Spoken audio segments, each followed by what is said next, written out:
Hi, and welcome to another Juneau Empire Sportscast. I'm Empire Sports Editor Tim Nichols.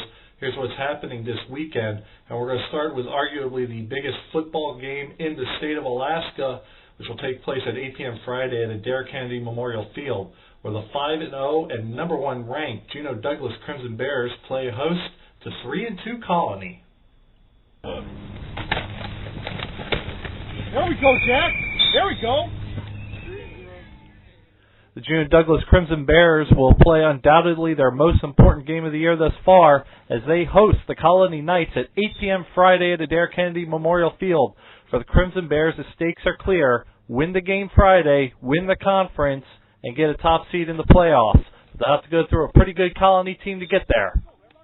What are some of the things that you feel the team has to be aware of when you play Colony this weekend? Just their overall strength, because they're a pretty strong team, and they've always been able to hit pretty hard. And behind us, I'd consider them as being the best defense in the state, so just to be ready for that, I think. I guess, what can you do to sort of prepare yourself for just the physical nature of Colony and sort of that strength that they bring? Basically just have everyone going full in practice, like even the people who aren't on the starting side, just to give it their all and kind of test the starting team and make them try their best and see what they can do. Once again, that kickoff is at 8 p.m. Friday with the junior varsity getting things started against the Knights at 5 p.m. A key matchup to watch out for in Friday's game figures to be along the line of scrimmage, where two very physical teams will go at it. Colony is led by running back Jerron Murphy. He's rushed for 633 yards and 7 touchdowns, averaging about 6 yards a carry.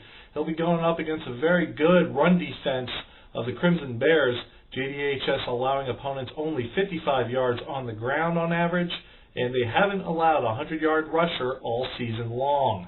Juneau Douglas offensively counters with Silver Maki. He's rushed for 688 yards and 7 TDs on 83 carries. That's good for about 8 yards per carry average.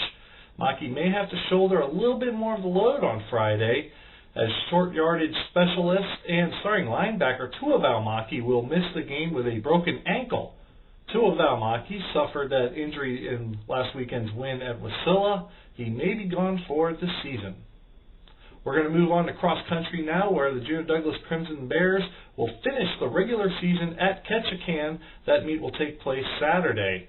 Juneau Douglas boys and girls have had a successful start to the season, and with the regionals coming up, this is the last chance to sort of get things ironed out before the regional championships. Juneau Douglas girls led by seniors Katie Kralik and Kirsten Jorgensen, who stepped up huge in the team's second place finish at Palmer. Sophomore and defending state champion Leah Francis finished 13th at that meet, despite running almost the entire race with one shoe. So I'm sure she'll have both shoes on as the team competes in Ketchikan. The boys, youth and experience lead the way. Hunter Brown, Daniel Stoops, Gus Browning bring the experience, while freshmen Zach Bursell and Sage Thibodeau have been welcome additions to the Crimson Bears. The 3-1 Juneau Douglas volleyball team will be on the road starting Thursday. They'll be playing 3 days of matches down south in Washington State. The road trip will conclude Saturday with a tournament, the Kent Invitational in Washington. This is a chance for the Crimson Bears to get lots of experience and play a lot of matches, as they are now 3-1 in the conference, and it'll give them good experience and a good opportunity to get better before heading back to Alaska.